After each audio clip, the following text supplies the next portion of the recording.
Hello Targar friends, hey everybody, it's Jason Blaha here, and once again it's time for another Orc Mode workout. And today was Dynamic Effort Bench Press Day.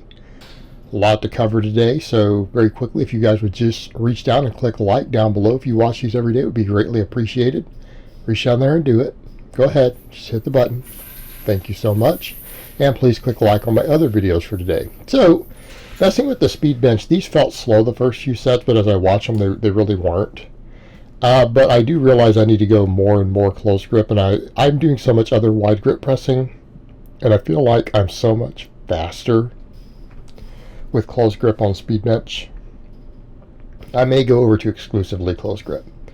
And close grip doesn't necessarily mean right there at the edge of the knurling, meaning I'll probably start medium grip and work it in a little bit more as I go. Just because, again, I feel like I get a lot more bar speed. On my speed work, and I'm already doing really wide grip floor pressing, wide grip overhead pressing. I'm doing most of my maxing really wide grip. I'm getting plenty of wide grip training for the pressing, and I do very little stuff with a narrow grip at all these days. But again, the speed work, I get more speed, so it's what I may go to exclusively this coming week. And it also feels easier on my shoulders. Sometimes the speed benching hurts my shoulders a little bit. Just the front delt a little bit, but it tends to be the wider stuff that does it. But went pretty good, and what I'm doing with these, I'm just focusing on speed. I'm not doing them in waves anymore in the sense of increasing the weight as I go. I'm just doing 9x3, keeping it at 50% with 25% chain tension. You know, that comes up a lot, and people will ask with the chain and band what my percentage is. What does that represent? It's of my 1 rep max. So if I do a max effort day and it's 10 or 20% band or chains, that's of my 1 rep max. So if on that exercise my max is 500 pounds, we'll make it easier math, 400 pounds, right? 10% band or chain tension would be 40 pounds, right? 20% of it would be 80 pounds. So it doesn't matter what variation I'm doing, we're running off percentages of max. So it's the same thing with the speed benching here. Now, I am using a little more. Mainly because I would rather have that and not do waves and have a little more accommodation. So when I say a little more, it's something in the range of 7 pounds. So I've got like 7 pounds more chains than I should have on there. Probably not going to matter in the grand scheme of things. Probably not going to matter. But as long as I get the bar speeds, then everything's good. But as I get closer, I feel like I get a lot more power, and I get the ability to lower it. And that's one of the things, too. There's always been a hang-up for me. People will say, you know, have you tried lowering your bench faster on the eccentric rep? And I always hear that. And I laugh because it's like, I spent a very long time exclusively and extensively trying to do that. And to me, that's funny. Like, to me, that's absolutely comical, because I guess, you know, people don't follow what I've done necessarily for years, and so they don't always know. But to me, it's a funny question, because it's like, yes, obviously I've tried. And I really can't. But I notice on the speed work, as I get more and more practice with speed work, I can do it a little more. I can't always do it on the first rep. But I've noticed I can do it better with a narrower grip. And I think for me it's because if I lower the weight fast with a wider grip, it hurts. So it's probably a psychological fear of injury. And I can't really get over it. So, you know, my first reps, the eccentric tends to be slow. And that tends to be on my maxes too. And that's okay. It's okay. Maybe the speed work will help with that a little bit over time. And, you know, getting everything sorted to where my shoulders are healthy, which is a lot of what I've been doing lately. But, you know, we've got a lot of things changing in this workout. Yes, I've started doing more 5s. So I'm going to be incorporating wider varieties of rep ranges, but I do want to get more and more tension. So some of my supplemental lifts, we're going to be working with 5s and 6s. 5x5, 4x6. Some of them will be 3x5. Mainly because I get fatigued, like the overhead pressing today, I did 3x5. I just did so much other volume of pressing ahead of time, I started really feeling that fatigue mounting. But my floor press, I run into one of the problems. As soon as I get to work sets, they're always painful in my first set. And it feels like I struggle to get elbow tuck. Like if you look there, that I'm still flared a little bit. For me, the amount of elbow tuck that I get on wider grip pressing completely determines whether it hurts or not. That wasn't tucked very well, and it always seems like it takes me one set on the floor press to get into that, whether I'm doing a 3x10 or a 5x5.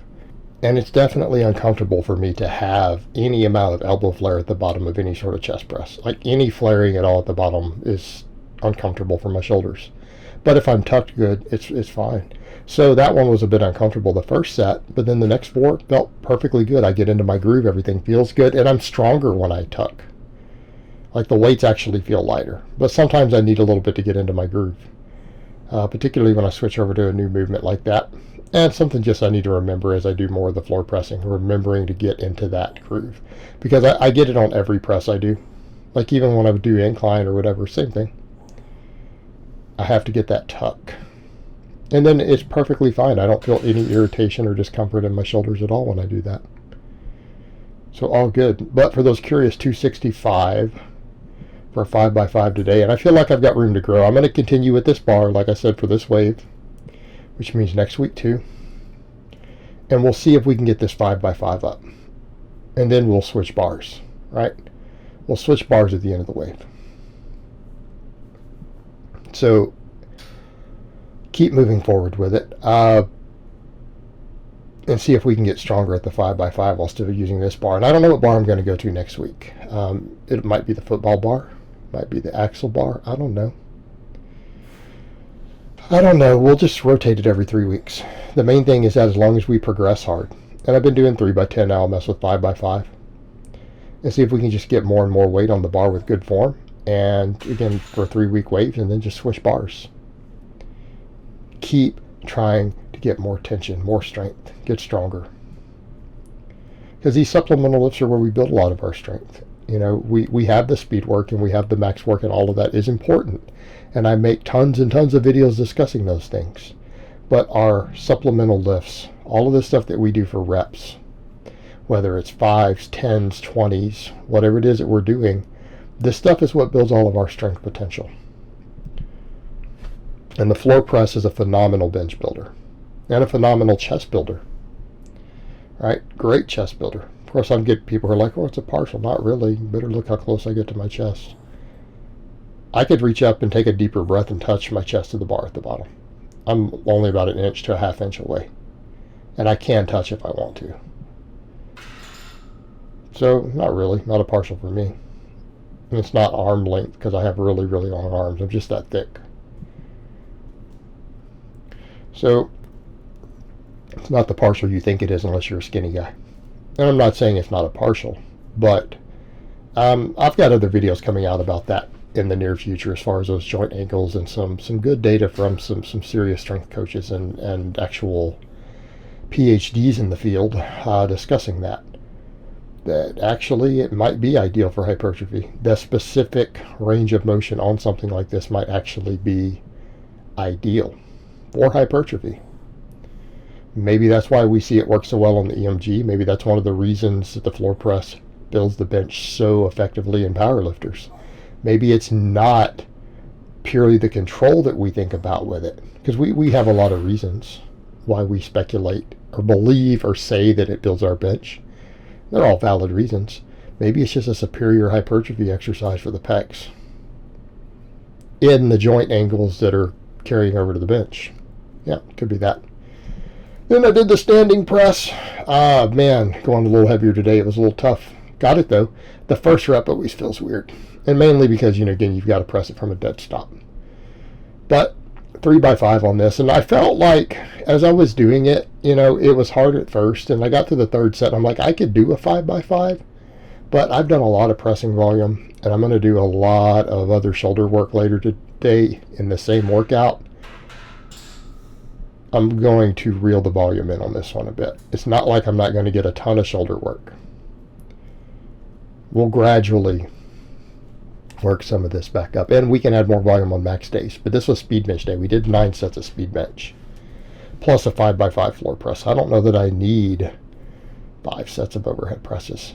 Maybe when Monday gets here and we get to max effort day, we'll see if we can hit this for a 5x5. Bet you we can. So, I'll do it then, because I felt like I could have done it today, but it's just the issue of looking at total volume and going, my shoulders are going to be pretty hammered with what I've got planned to do today. I think it'll be fine. So we called it quits at 3x5 using that axle bar. And my forearms were a little sore today too, because yesterday and this is why some people are like, oh no, you're going to row without the axle bar today. Yeah, I'm not worried about it. Yesterday I did a bunch of farmer's walks, and then I practiced doing cleans with an axle bar. And let me tell you, you talk about some grip training. Doing cleans with an axle bar, even with a lightweight, I think I was doing like 140 pounds. Let me do the math in my head. Yeah, I was doing 140. Doing cleans with 140 in the axle bar. Wow, that's some phenomenal grip and forearm work. And I'd done loaded carries earlier first. So, yeah, my off days, you know how that goes. My days off. Do some axle bar cleans and loaded carries and abs. Because why not? Reverse hypers. Then we get to our JM press. Added just a small amount of weight for the JM floor press today. Got my 3x10. Felt them where I want it in the triceps. Again, one of those where it doesn't matter if you don't like the way I perform it or not. It does what I need it to do. It's a nice big multi-joint movement that focuses on the heads of the tricep that I need for my bench press. And it doesn't hurt my joints. What more could we ask for in a supplemental lift in the way that we perform it? Right? Everybody wants to be a form Nazi, and they're not charging for it. I'm going to tell you right now, if you're giving out free form advice, you suck as a coach. You need to be charging for that. Never give free form advice. Pro tip right there. You're not a very good coach if you're doing it for free. You should be charging for it. I do. And people pay it too. So, for those curious, my clients all get that, and those who are curious, I charge $75 an hour. And no, I'm not going to set up a 15-minute prorated Skype with you to discuss stuff. No, you purchase the whole hour. Because again, I got to schedule my time around it and set that time aside. So, nope.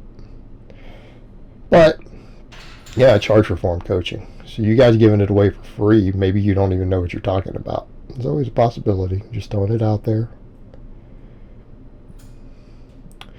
But felt them where I wanted to feel them. And then we got ready for those snatch grip high cleans up next. Well, I guess we got one more set of this. And yeah, they're pretty challenging with this weight right now for me, especially on the floor. They're pretty challenging. Could I maybe grind out a couple more reps? Maybe. Maybe I could grind them out. They're going to get real sloppy at that point. And I do more tricep work later. So, again, what we have here are a very pec dominant press, a very delt dominant press, and a very tricep dominant press. And variations of them for my supplemental lifts, right? That's what we have for supplemental work. It's 3 supplemental presses with a different muscle emphasis.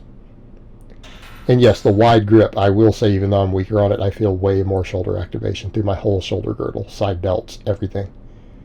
And upper chest, right? My narrow grip, I'm super strong because I have really strong interior delts. Now, these I felt just like the upper chest I felt in that. I felt upper chest and stuff in these today, and it kind of shows me how many muscles get worked on some of these movements. And yes, I needed a warm-up day on these a couple days ago to get started. This is going to be an exercise I progress very quickly on weight. You can't see the small plates on the side, but no, I have a little bit of extra weight added. So I did a 5x5. And again, phenomenal exercise for building your shoulder girdle, being able to use a little bit of hip extension to do it. Great exercise for getting thick and powerful, building your whole shoulder girdle. That doesn't require skill. Again, it's a low skill Olympic lift, supplemental lift, which is usually a lot of what we want. We're not worried about the high skill versions, because the high skill versions aren't even that good for muscle mass. Why? Because once you get good at them, you can just cheat the weight. And if you're just cheating the weight all the time with skill, we're not building any muscle. Things like this will thicken you up. All right, so that's why you guys are seeing me do stuff like this, the snatch grip high pulls, snatch grip rows, snatch grip deadlifts, because they build everything. Yes, they build, all of these build the upper back tremendously, but each of them work other muscles also. And that's the idea. Trying to get thick up top, but doing so with lifts that are going to make me more powerful overall. Because again, what's the whole orc mode? Yes, I run conjugate, but everything is still the orc mode concept, guys. We want to be thick and powerful. We want to be thick as peanut butter. It's the good type of fat. Snatch grip high pull. It fits the bill, just like my axle bar good. What is it? Axle bar. I can't even talk. I give up. Axle bar cleans. I won't start doing them with chains and stuff later too. Start doing cleans with bands and chains and stuff, just for the Olympic lift purists, because they'll freak out and scream and cry. And it's like, I don't care. You guys deadlift and squat incorrectly, and you don't see powerlifters cry about it. Well, you might actually, but they're being whiny little bitches if they do. I mean, think about it. It's the same thing. They do variations of our lifts incorrectly, mind you, because it meets their needs better than to do them correctly. Right? Yeah, it meets their needs better. Doing a clean style deadlift, my God. Doing a snatch grip deadlift. You can't lift as much weight with any of those, you idiot. Why would you do that? Well, because they want to build muscle. And they won't carry over to their lifts. Same thing, why would you ever do an Olympic squat? I don't know, so you'd be better at cleans. Sure as hell won't make you stronger compared to a proper power squat. Comes over to the point, what are you doing with the lift? It works for their goals. Then, well, just keeping the same weight on the bar, so let me just do some snatch grip rows. And it felt pretty good, lit my back up. I didn't want to mess with more serious grip stuff today, especially because I did so much grip work through the week, and then yesterday I tried that stuff and my forearms were still sore from it. So I'm like, I've got plenty of grip in. I'm going to do more of it this weekend. I think I want to mess with the axle bar cleans more. I get plenty of grip work. I'm not worried. Not worried at all. But these felt pretty good. Especially that wide grip. It's a different beast. Different beast. And it hits what I need to hit. So did a quick 3x10 with that after the 5x5 high pull. Yeah. Very different from how I've traditionally rode with the very narrow shoulder width. But you know what? We work on our weak points. We work on what we need to work on. It's not like the lats are that hard to build. Honestly, lats are not that hard to build. So I need the upper back. And again, it's not like my lats don't get work, and I'll start working pull-ups back in too eventually. Once my shoulders can handle it, as I build everything up more balanced. It's fine. Make it all flow, guys. Make it all flow.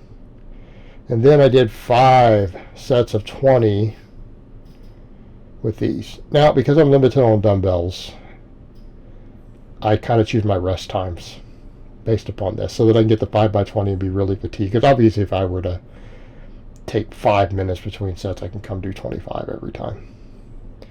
But doing these with a very short break, it let me really get a tremendous amount of tricep fatigue doing that. And a lot of people who look at it, they don't understand why I do it this way. It's just less tendonitis on the elbow. And it works the parts of the tricep more than I need to work. It still works the whole tricep, right?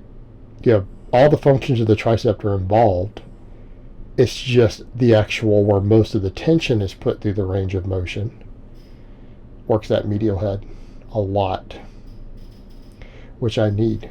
We need to beef that up, and I need direct tension on it. But it still works the whole tricep, right? Just there's an emphasis on it. With 5 sets of 20 just to finish them off, and then I'm taking days off from triceps. So because I'm hitting them so hard on my 2 upper body days, I'm not even messing with the band press downs and stuff as of now. That's subject to change at a whim. Because people ask that. It's like, would you change your mind? Could you be consistent? No. You be consistent. Your mom can be consistent. I don't have time for it. So right now, I would rather just get all my tricep work in on these days and just kind of let them rest so I can work on other stuff on those days. But for a little while again, recently I was doing the band press downs, but I'm like, I can just do more triceps. This ends up giving me 8 sets of triceps every upper body workout, not counting all my pressing. That should be enough, guys. This should be enough to see maximum growth, especially considering the variety of rep ranges, variety of movements. So if I do 3 sets of 10 on a JM press and then 5 sets of 20 with these rolling extensions, after doing all this other pressing, that should be way more than enough, because this is twice a week. I shouldn't need to do triceps on off days. Alright, my tendons are strong enough. They're not getting inflamed. And that's a lot of the reason we do the bands and stuff on the off days. They're fine. I can work on other stuff. Abs, GPP, axle bar cleans, stuff like that. But again, tricep is a very, very serious weak link for me. So these workouts are all tricep dominant. Triceps seem to get the priority. Yes, we work the entire upper body on all of my bench days, right? We work the whole upper body. But there is very, very clearly a tricep focus. And that tricep focus is based on our supplemental lifts. We just do a lot of tricep work because I need it. I need the tricep work. And it doesn't beat my shoulders and things up. As we continue to build my shoulder girdle and get everything balanced and keep it healthy. And again, I don't think anyone would argue that as I continue to lose body fat and slowly bring the body weight down, if I added another inch to my triceps, I don't think anyone would argue that it's going to make me look smaller. Right? I mean, lose 10 pounds of fat, put an inch on my triceps, I'll probably look bigger. And I'll certainly be stronger. Again, I need it. Triceps have been a limiting factor in all my pressing.